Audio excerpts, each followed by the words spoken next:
9:59 amigos, arranca hoy lunes La Máquina de Pensar, en una semana que viene surtida. Vamos a hablar de... Bien, arranca La Máquina de Pensar, arranca un poquito más temprano, 19:59 amigos, arranca hoy lunes La Máquina de Pensar, en una semana que viene surtida. Vamos a hablar de los Beatles hoy, vamos a hablar de poesía antártica, poetas antárticos, es un poemario de Ricardo Pallares mañana, vamos a hablar con Javier Duarte el miércoles y el jueves vamos a estar con otro poeta y ensayista uruguayo, pero que ha editado en Argentina, que se llama Martín Palacio Gamboa.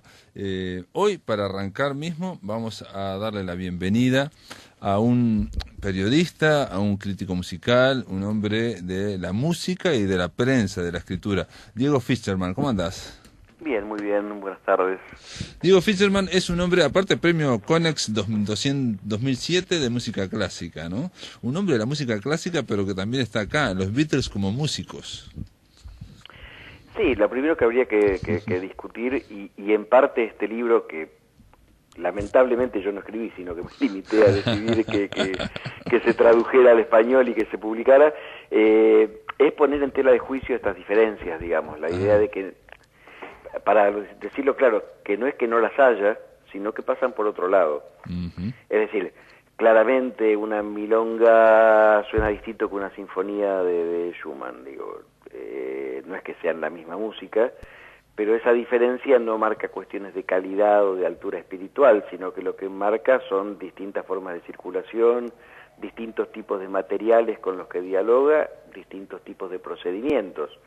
La idea sería que en principio hay una...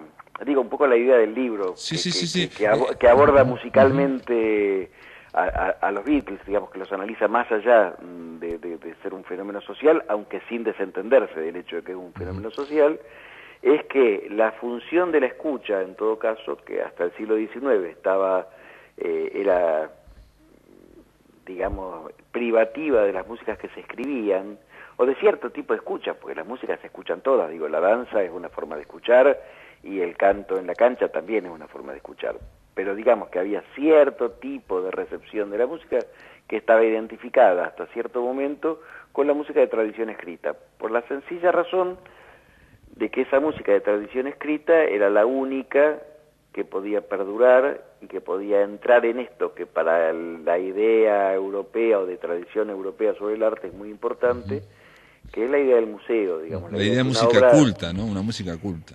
Es que también yo discutiría esa cuestión, no pasa por culta o no culta. Es decir, nuestra idea del arte, y pasa con el rock actualmente, lo que pasa es que a esto vamos, pasa a partir de la grabación del sonido, es que unas obras dialogan con otras obras. O sea, nosotros establecemos el valor, no necesariamente de la música llamada culta, digamos, sino en toda nuestra cultura, tomada en un sentido más etnológico, por el diálogo con otras obras. O sea, nosotros hablamos de una película y hablamos de otras películas del mismo director, o de otras películas que toman el mismo tema, o de otras películas que vimos en ese año. Digamos, estamos haciendo esa obra dialogar, haciendo que esa obra dialogue con otras obras. Esto es parte de lo que tiene que ver con la idea del arte en las culturas urbanas actuales, digamos, en todas partes del mundo, ya no es una cuestión de Europa o no Europa, esto sucede en Montevideo, en Tokio, en Pernambuco, digamos, en cualquier lado. La música, mientras no se escribía, digamos, y no existía la grabación, la única música que podía entrar en esto, es decir, entrar en una serie, era la música que estaba escrita. Claro. Es decir, la de Chopin, Schumann, Beethoven. ¿Por qué? Porque era posible en esa música que descansaba en partituras, decir, esta sonata es más esto o menos lo otro que aquella otra, o decir, la obra de Beethoven, de la misma manera que se hablaba de la obra de Leonardo da Vinci, claro, o de la obra de Balzac, digamos. La música, las músicas que se hacían, que no se escribían, eran músicas que desaparecían en el mismo momento en que estaban apareciendo. La grabación del sonido cambia totalmente esto. Y de hecho lo que hacen los Beatles, y esto está muy bien analizado en este libro, es cambiar el lugar y la forma de la escritura, es decir, de la escritura en el sentido de la composición, es decir, el lugar de la escritura para ellos es el laboratorio, es el estudio del sonido, y se escribe en el disco, no se escribe más en la partitura. Porque ninguno de los Abbey cuatro... Road es una partitura complejísima, claro, que no está escrita en el papel, está escrita en el disco. No sabían escribir ninguno de los cuatro, sobre todo. No, sí sabían escribir, ¿Ah, sí? Este es el punto, sabían escribir de otra manera. Ah, entonces sabían escribir, digamos, partitura. O sea, esta es la cuestión. Si yo he oído gente que dice, no sabe nada de música, pero escribió 500 canciones, como Claro, y entonces, claro. si escribí 500 canciones hay que saber música. Es decir, saber escribir y leer la lectoescritura, el sistema de lectoescritura europea, era fundamental en cierta música. Cuando cambian las reglas de juego, digamos, cuando aparece el disco y aparecen estos procedimientos que son patrimonio de los Beatles, porque antes los Beatles no los hace nadie. De hecho, en el estudio de grabación al principio se sorprenden y ellos tienen problemas, y eso está también muy bien contado en el libro porque los grupos no se quedaban en la mezcla, ni participaban, es decir, entregaban, grababan y después el productor hacía lo que quería y ya estaba, y se resolvía más o menos rápido. Pasarse días sobre un tema, agregándole cosas, capas y capas de sonido, dejando un sonido de una pandereta en un solo segundo de toda la canción. Es decir, si uno escucha canciones como Strawberry Fields Forever, por ejemplo, la riqueza que hay allí, la cantidad de capas y capas, o sea, ahí hay una composición muy compleja. Y esa composición compleja es similar, y no estoy hablando de calidad, estoy hablando simplemente de complejidad del procedimiento, a lo que sucedía en el siglo XIX en una partitura escrita para orquesta. Lo que pasa es que acá se está escribiendo de otra manera, cortando cintas, grabando, superponiendo distintas grabaciones, haciendo todo un proceso de laboratorio que lo que hace es finalmente escribir. Claro. Pero escribir de otra manera. El libro en cuestión que estamos hablando con Diego Fischerman es Los Beatles como músicos, de Revolver a la antología, es de Walter Everett, es un libro bastante importante, de 500 páginas. Walter Everett, hay que decir, es musicólogo, es especializado en música popular, miembro de la Escuela de Música de la Universidad de Michigan, donde es docente, donde dicta teoría musical. Este hombre intenta abordar el grueso de la obra de los Beatles, desde el punto de vista compositivo, y incluso en parte del libro dice al comienzo que para leer este libro, para realmente sacarle jugo, hay que estar en un segundo grado de universidad, de escuela universitaria de música. Bueno, en realidad el libro por un error salió sin un prefacio que yo hacía donde desmentía, digamos, al prefacio del autor, lo cual se supone que no se debe hacer. No, pero es cierto, estoy de acuerdo, digo, no sé exactamente cómo lo desmentías, pero es algo más. Pero permitime decir una cosa, Diego, para cerrar un poco la introducción que hiciste vos. El propio Walter Everett dice en un momento que hay gente que niega que se pueda analizar la música popular con herramientas creadas para la apreciación de la música clásica. Y dice Everett, incluso cuando exactamente las mismas técnicas, herramientas o muy parecidas técnicas musicales son utilizadas en ambas manifestaciones. Bueno, hay dos cuestiones, yo querría hablar de ambas, voy a tratar de ser lo más breve posible. No, tranquilo. Una, efectivamente, digamos, yo creo que un texto de esta clase es un texto que permite muchas formas de leerlo distintas. No diría que es como Rayuela de Cortázar, pero más o menos. Es decir, uno puede saltear las partes técnicas y lo que queda de todas maneras es un nudo muy muy interesante, porque además el libro cuenta muy bien cómo trabajaban los Beatles. Es decir, que más allá de los análisis de escalas, etcétera, que yo creo que tienen que estar porque no se han hecho nunca, es decir, es importante que ese análisis exista para aquellos que lo entienden, pero los que no, digamos, pueden tener una lectura de la otra parte y disfrutarla muchísimo, en el sentido de que es un libro en el cual no todo está puesto en el análisis de escalas, etcétera. Se puede hablar de análisis musical, yo puedo contar cómo se grabó algo, que primero pusieron la flauta, que después recortaron tal cosa, que ahí Ringo tocó tal cuestión y que tales usaron tal máquina y tal sonido, etcétera. Y esto sí es entendible por cualquiera que escuche con atención y que esté comparando, digamos, aquello que lee con la experiencia de escuchar. Eso por un lado. Por el otro lado, el término música popular, que es un término que yo discuto bastante, porque es un término altamente inespecífico.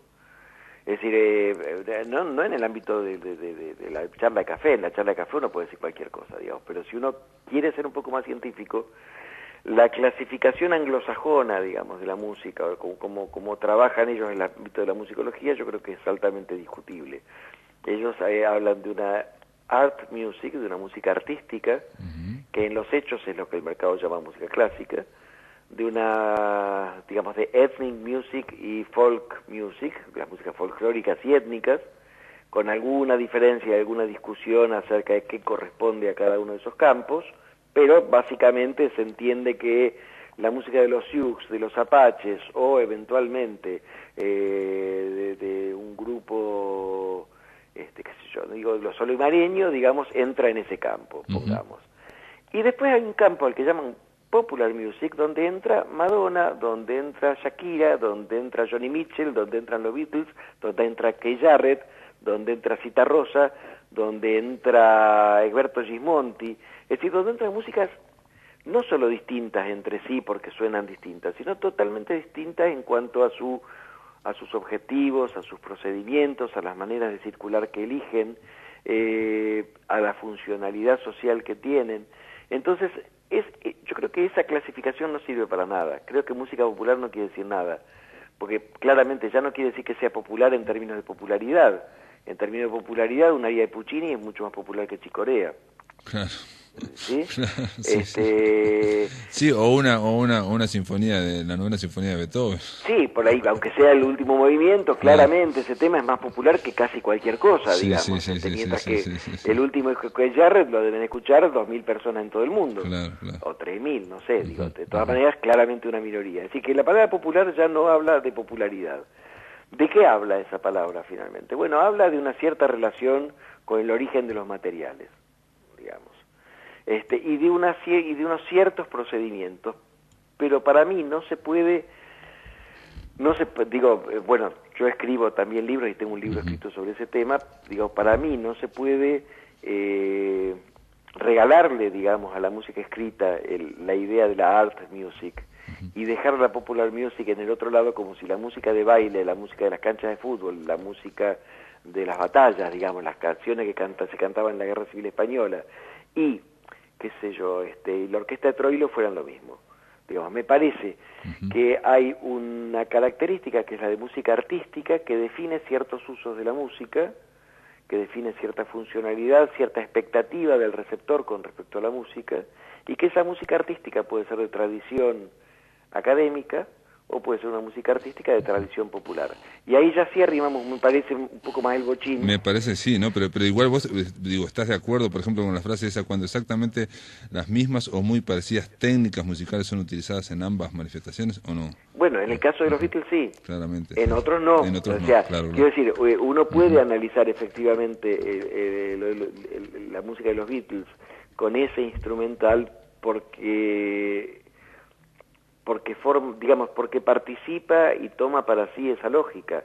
Si yo quisiera analizar, qué sé yo, la música de baile, de bailanta en este momento, la cumbia en la zona en Argentina, digamos, no la cumbia colombiana y todo esto, ese instrumental no me serviría para nada, porque esa música pasa por otro lado. O sea, sirve para otra cosa, está construida de otra manera, busca otras cuestiones, digamos. No tendría sentido decir, pero tiene 2 acordes, sí, ya sé. Es decir, nunca quiso tener más. Es otra cosa. Claro. Entonces, en el caso de los Beatles, porque los Beatles son música artística de tradición popular, no simplemente música popular, estos análisis son pertinentes, porque es música que, como mucha de la música de tradición popular, es anfibia, es decir, tiene muchos funcionamientos posibles y de manera bastante expuesta, es decir, la ópera también es anfibia, o sea, claro. la cuestión social en la ópera es muy importante, pero está más enmascarada. En el caso de los Beatles, digo, de la música, no sé, los Shakers, para un caso uruguayo, que es un grupo que sonaba fantásticamente bien, estaba la función del baile, estaba la función social, pero además podía muy fácilmente convertirse en música de escucha abstracta, digamos, o con la escucha abstracta como idealización posible.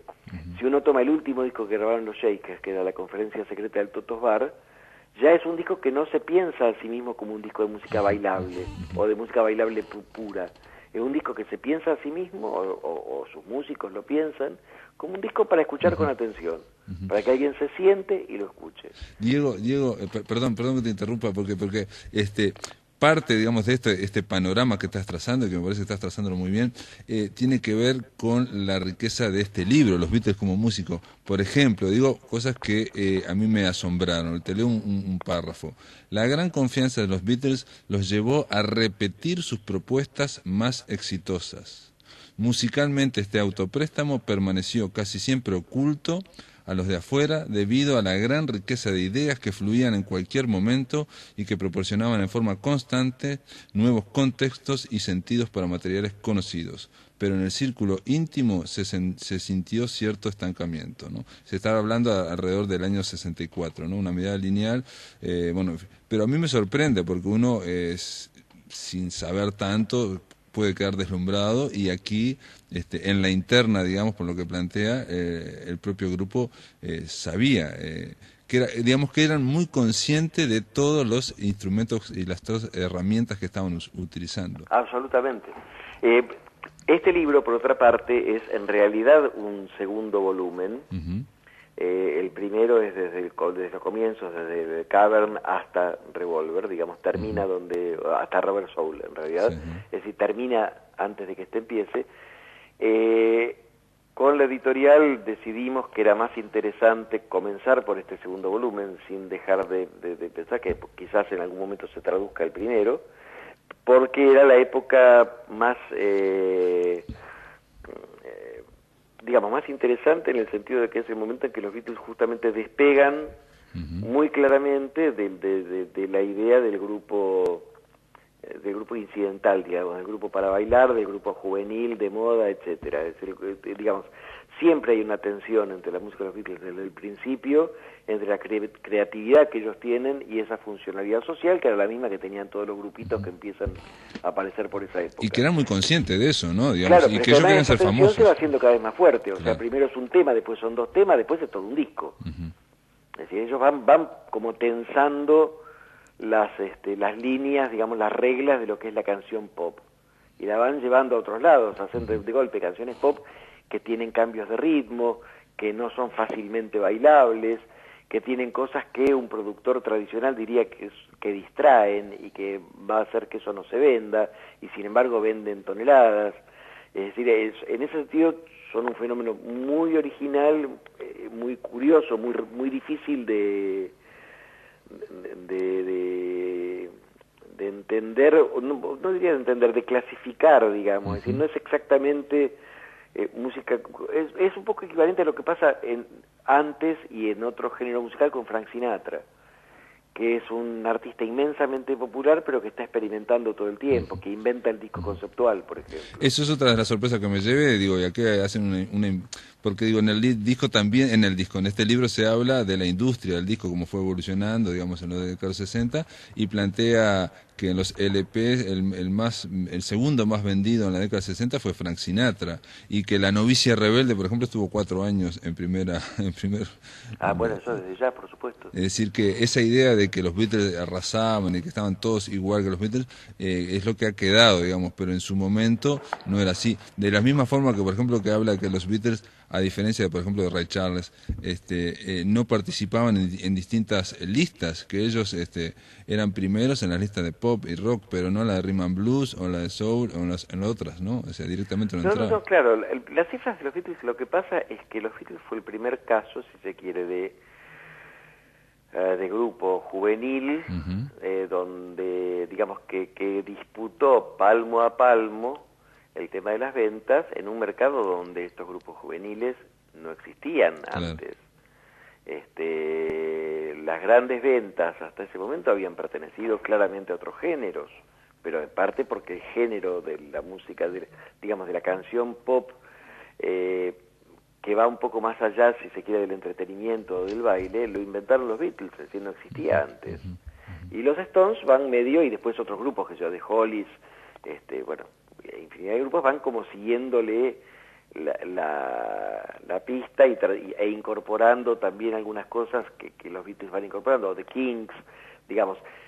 Los Beatles no son un fenómeno totalmente único. Hay otros grupos en ese momento muy importantes, particularmente los Rolling Stones y The Kings, sin duda, y los en Beach Boys, Inglaterra. ¿no? En Estados Unidos es levemente distinto el panorama, pasa más por el rescate de las músicas folclóricas, el caso, Bob Dylan, Simon & Garfunkel en particular, y después empiezan a aparecer, grupos como The Band, pero que están más ligados siempre un poco más a la cosa folclórica. Pero los Beatles tienen, además porque trascienden justamente los géneros, o sea, empiezan a ser comprados no solamente por los chicos adolescentes, sino también por otro tipo de público. Amigos, continuamos aquí en La Máquina de Pensar, estamos conversando con Diego Fischerman. Él es el coordinador de este libro, Los Beatles como músicos, un libro de Walter Everett, editado y traducido por Eterna Cadencia, es una editorial argentina que está aquí, está en Plaza. Por suerte está en las librerías uruguayas, al menos en las principales, en Puro Verso, después voy a dar el listado al final de esta charla, en qué librerías lo pueden encontrar. Diego, Eleanor Rigby, ahí aparece como que, esa historia de música culta y música artística, no sé, parece que se zanja todo, ¿no? Sí, hay una cuestión que por ahí pasa desapercibida, en principio, y es que si uno piensa, ¿por qué Eleanor Rigby es una canción pop? Digamos, si uno quiere hacer una clasificación. La estructura es la de la canción popular, sí, pero también lo es eso aparece en canciones de Schubert o en canciones de autores ingleses del Renacimiento, por supuesto, como John Dowland, en sonatas, etcétera. ¿no? ¿Cómo? En sonatas tampoco, ¿no? La sonata no. La sonata tiene otra forma, pero es la forma de la canción, con su estribillo, sí, con la copla repetida, estribillo, etcétera. Ahora, en realidad, Eleanor Rigby es un caso bastante interesante porque la música aquí está casi totalmente escrita y es irrepetible, por lo menos tal como está en el disco en vivo. Ahora se puede hacer, pero no en la época de los Beatles. Porque en realidad el grupo pop, digamos el grupo de 2 guitarras, bajo y batería, en el Eleanor Rigby no aparece. En el Eleanor Rigby están las voces y una sobregrabación de un cuarteto de cuerdas, tocando una música escrita por George Martin, que lleva, digamos, a las cuerdas lo que podía haber estado originariamente en el rasguido de la guitarra, pero la guitarra desapareció, es decir, el grupo de los Beatles no está tocando en el rugby, y eso es totalmente novedoso. Es decir, suenan las voces, pero lo que suena por abajo de las voces es un octeto de cuerdas. Sí, y no hay batería, por ejemplo, tampoco. No hay guitarras. No hay percusión. No hay ninguno de los instrumentos del grupo, no están tocando. Ponen las voces y el grupo es reemplazado por un cuarteto de cuerdas grabado 2 veces. Entonces, me parece que hay una... No tiene que ver además con el hecho de que sean cuerdas y que eso parezca clásico, sino con que la idea, el procedimiento, la manera de pensar la canción, es decir, la idea de pensar que se puede experimentar con la canción, claro, es una idea que viene de otro lado. La misma idea, George Martin como productor, como casi co-creador casi en algunos momentos, él plantea que fue inspirado por la música de Psicosis de Bernard Herrmann, ¿no? El famoso músico de películas de Hitchcock, ¿no? Que no era solo para Psicosis, no, sino para otra película de Truffaut. Era la música de Fahrenheit 451, de François una película de Truffaut, sobre Truffaut. una novela de Ray Bradbury. Exacto, pero es el famoso... El músico de Bernard Herrmann, el mismo músico, claro, es el mismo de Hitchcock. Y a la vez, está inspirado de Bernard Herrmann de la película, y a la vez las repercusiones de esa película, de esta canción, repercuten en artistas del soul como Ray Charles y Aretha Franklin, que lo llevan a los primeros lugares versionándolo. Sí, lo que pasa es que esto, los Beatles obligan a hablar todo el tiempo de varias cosas al mismo tiempo. Este es el tema. O sea, si uno está hablando de... es decir, hacen algo que no existía y que en rigor, después de los Beatles, muy pocos lograron y muy pocos de la misma manera. Es decir, de algo que pudiera funcionar muy fácilmente con distintas capas, digamos, de la cebolla, que pudiera ser bailado por algunos, versionado por otros, escuchado con reverencia por otros, analizado por otros más. Es decir, Muchas músicas cumplen algunas de estas funciones. En el caso de los Beatles cumplen todavía muchas de estas funciones. Sabes que una vez yo escuché a Leo Maslía decir que es muy difícil ahora en el siglo XXI generar discos como los de los Beatles porque él decía, ¿no?, que en un mismo disco había demasiados instrumentos, demasiados estilos, demasiadas direcciones, en cada, ¿no? Esa idea de atacar a muchos puntos a la vez. Sí, yo qué sé yo, respeto infinitamente a Leo Maslía, me parece un creador extraordinario. No sé si estoy totalmente de acuerdo, me parece que también, digamos, eso es como decir, ahora que yo tengo más, qué sé yo, antes cuando era pobre comía mejor, porque me obligaba a medir más las cosas. Nunca la pobreza es deseable, o sea, es mejor poder elegir. Ahora hay más posibilidades. Es cierto que a veces esas posibilidades terminan cerrando más puertas que abriéndolas, porque la gente se tienta y como qué sé yo, tenés la papa frita fácil y entonces nunca comes bien, digamos. Pero No, yo pienso que estaba indicando de que hay nichos cada vez más claros, ¿no?, de música, de clasificaciones y subclasificaciones, en ese sentido, para llegar, digamos, a la sociedad. Me parece que iba por ese lado. no, pero eso en sí no tendría por qué ser ni. El tema es lo que pasa con la creación. O sea, yo creo que, digamos, suponer que ahora no hay creadores inteligentes, tipos con cosas para decir y qué sé yo, no, o sea, seguramente los hay.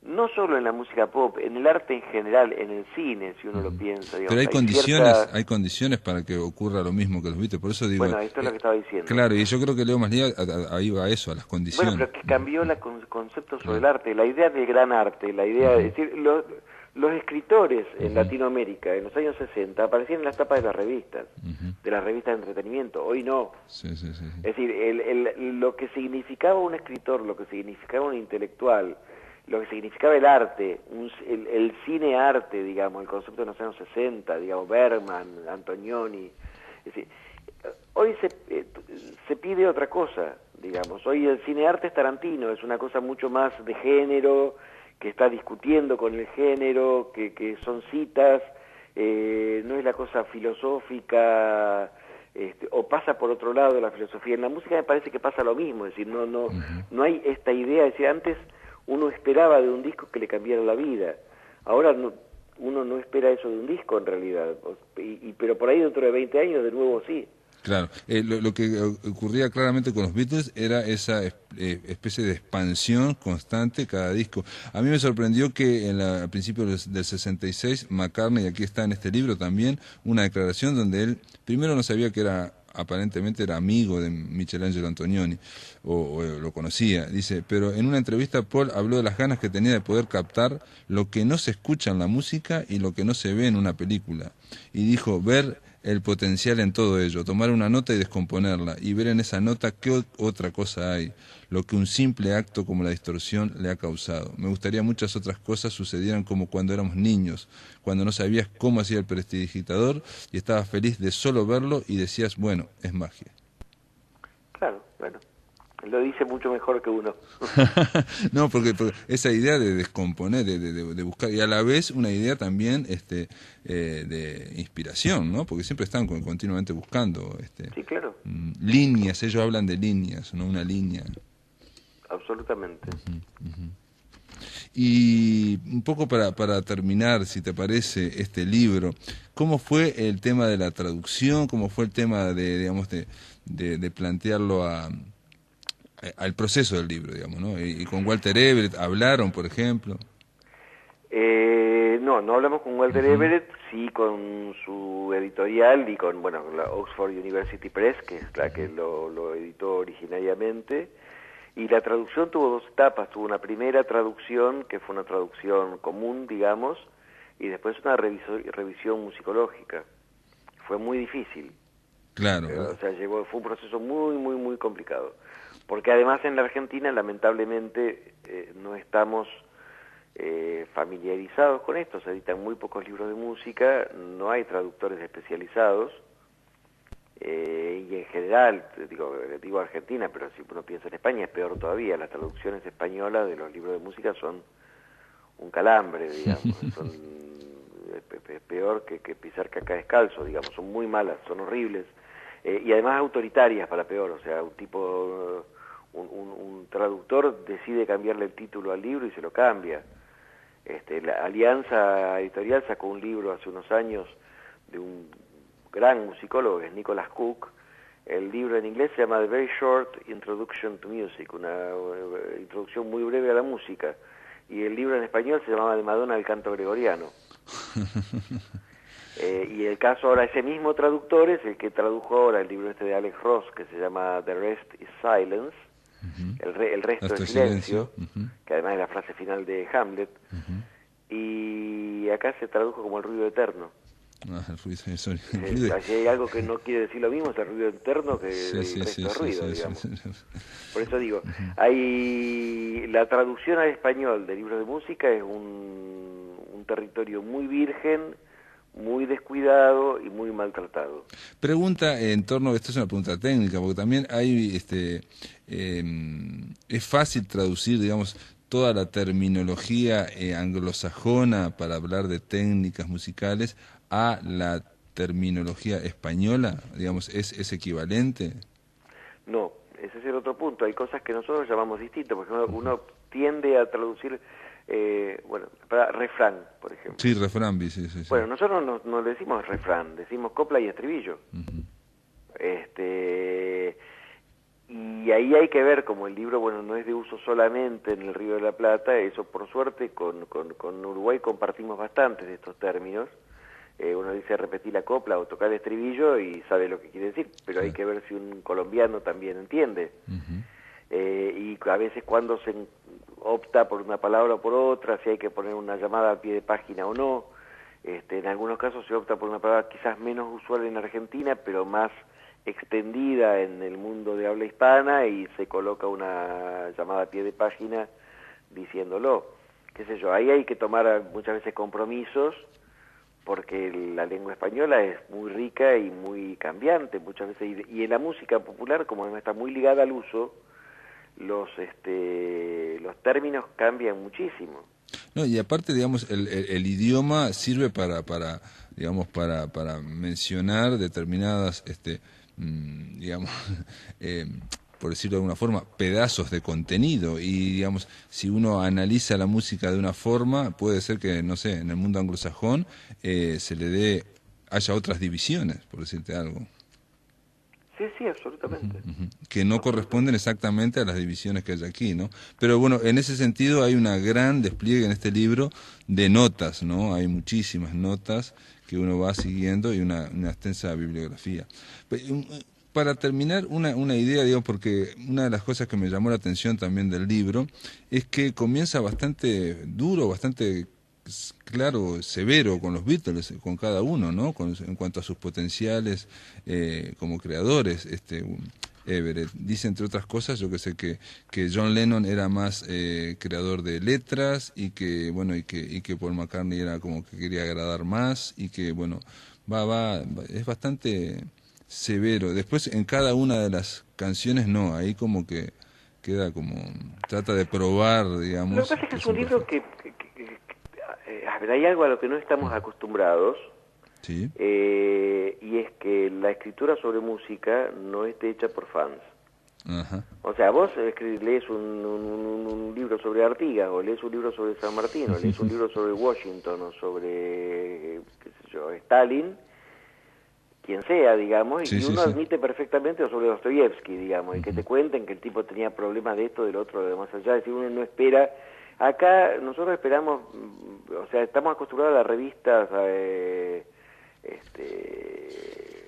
la Rolling Stone, digamos, que es una cosa escrita por fans. Claro. Este no es un libro escrito por fans, o sea, analiza. O sea, uno puede pensar, qué sé yo te puedo decir, uno de los músicos que yo más admiro es Stan Getz, un saxofonista jazz, que era muy mal bicho, era mal tipo, ¿viste? Era un tipo jodido. Y bueno, qué sé yo, una cosa no quita la otra. No es que porque vos lo admirás tenés que ocultar todo el tiempo O sea, los Beatles hacían porquerías también, que se hacían cagadas, o se las hacían entre ellos a veces también. Y tenían dudas, y eran seres humanos, digamos, ¿no? Me parece que curiosamente este libro, que es un libro altamente técnico, digamos, que es un libro que no es un libro de chismes ni de anécdotas de los Beatles, termina siendo un libro donde los humaniza mucho más. Ah, claro, sí, de acuerdo. No, porque en el sentido de que es curioso, digamos, porque un libro, entre comillas, frío, es decir, al analizarlos, digamos, precisamente, sin la pátina de que son todo el tiempo geniales, de que son los ídolos, etcétera, los hace más humanos. No, y a mí lo que me llama la atención es que tratando de la creación de los Beatles comenzaba diciendo como que tenían muchas falencias o digamos ciertas limitaciones como creadores, y sin embargo a lo largo del libro lo que está claro es el proceso de creación que van expandiéndose, van ampliándose, ¿no? Pero lo que pasa es que una cosa que uno no tiene en cuenta, uno, eran muy jóvenes, realmente eran muy jóvenes. Uno pierde de vista un poco eso. Segundo, eran autodidactas, es decir, fueron realmente aprendiendo a hacer cosas a medida que las iban haciendo. Y eran esponjas, eran el espíritu de la época, una época de mucha movilidad estética, donde aparecían cosas nuevas en el cine, en la música, en otros campos. Digo, Paul McCartney escuchaba que los conciertos de música clásica, de música contemporánea de la radio, o iba a conciertos de música contemporánea, y decía, quiero eso, o quiero buscar por ese lado. Es decir, había una avidez, que es muy parte de la época, pero ellos tenían las armas que tenían, es decir, o sea, esto eventualmente lo hace todavía más notable, pero cuando entra George Harrison al grupo, John Lennon en principio se opone, no quiere que entre, y Paul McCartney lo convence diciéndole que sabe afinar la guitarra. Es decir, ninguno de ellos sabía afinar. Claro. Después se construyen a sí mismos como músicos extraordinarios, pero parten de un lugar, digamos, de chicos que quieren morfarse el mundo a partir de cantar, y que tienen unas voces bárbaras y que tienen indudablemente un talento excepcional, pero que no tienen ninguna formación.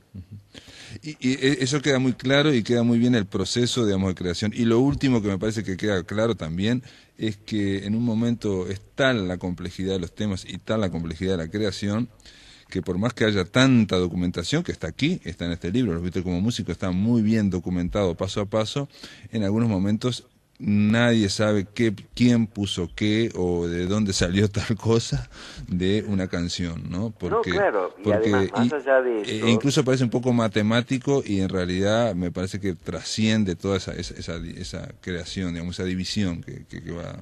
Bueno, pero es que la otra cuestión que uno tendría que inmediatamente despejar, digamos, y no permitir el malentendido, digamos, ni en este libro ni en ningún otro un estudio permite saberlo todo. Claro, puede explicar, no se puede explicar todo. Un tipo que analiza tiene como un casco de minero, no está iluminando en algunos sectores, claro, permite ver algunas cosas, pero por suerte la música sigue siendo más que la explicación de la música, claro, o sea que hay un punto donde lo que sucede cuando uno escucha es más grande, es más inabarcable y es más maravilloso. Sí, más allá de las palabras incluso. Exactamente. Vamos exactamente.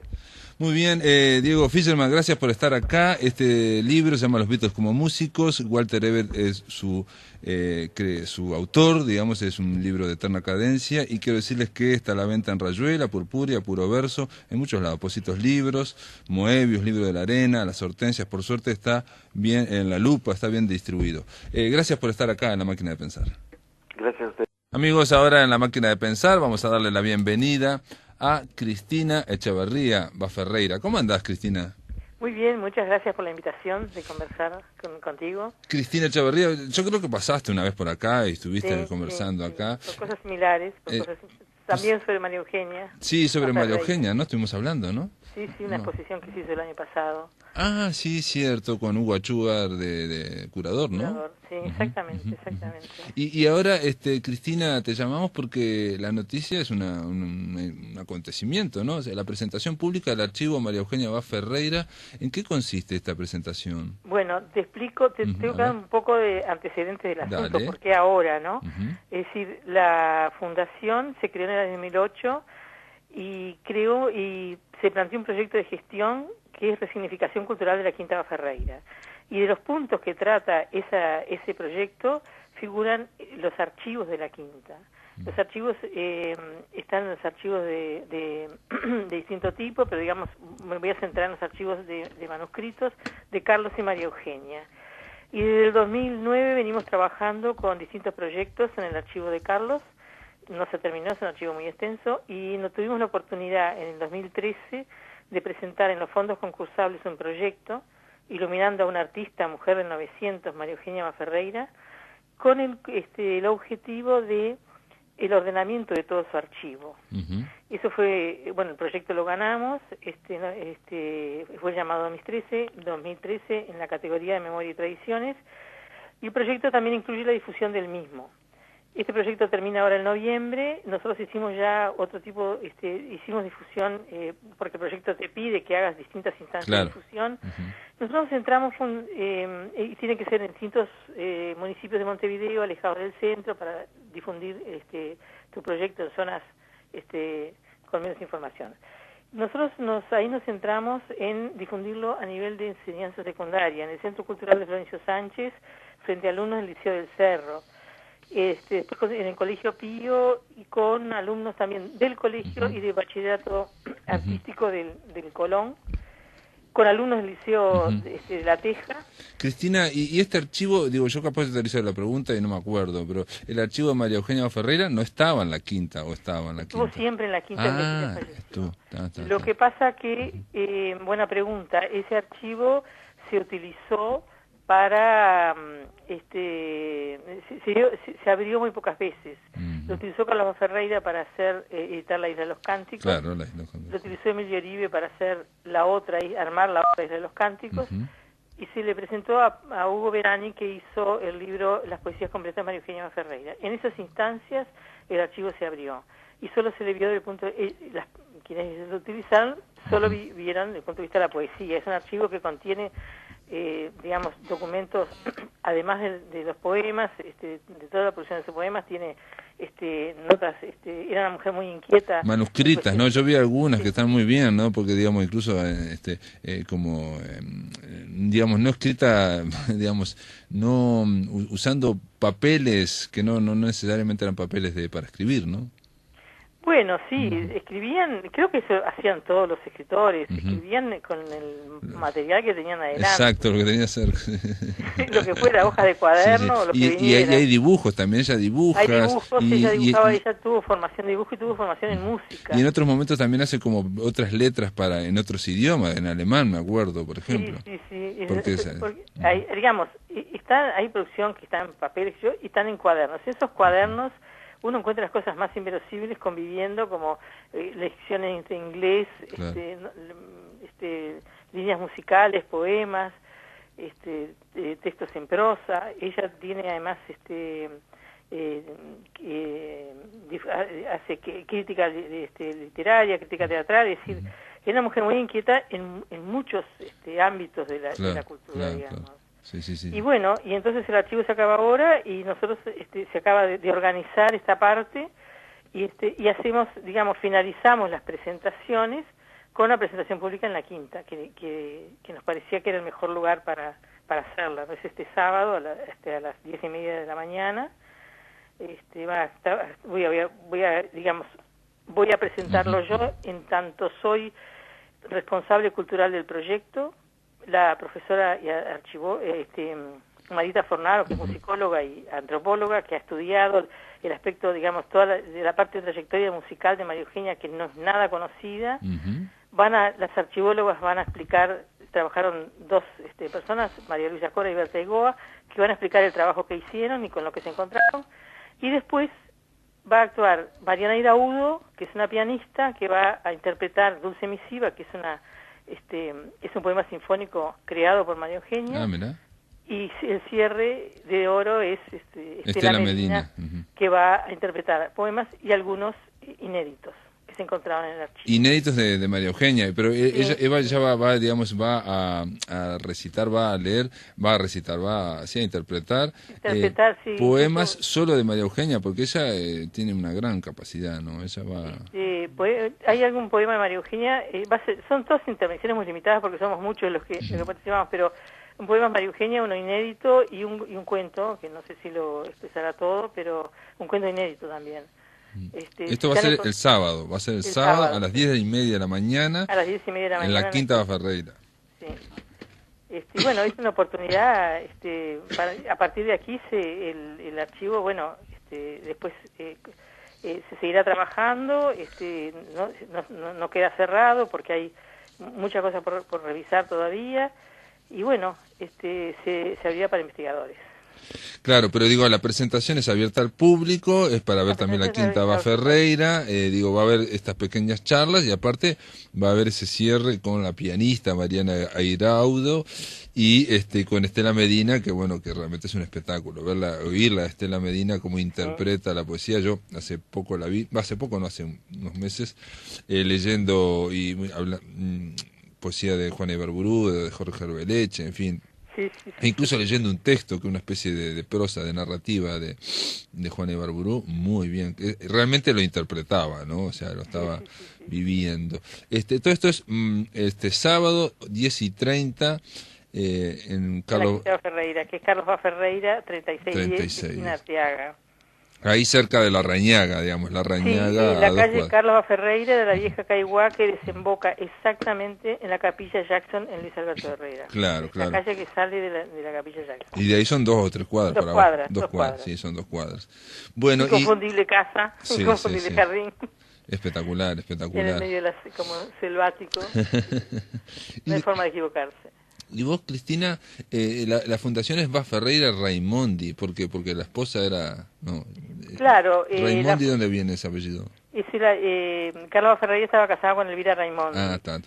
Y bueno, nosotros hemos empezado, digamos, porque lo más importante, digamos, es tanto Carlos como María Eugenia. María Eugenia no vivió en la casa, ese archivo se llevó cuando ella falleció.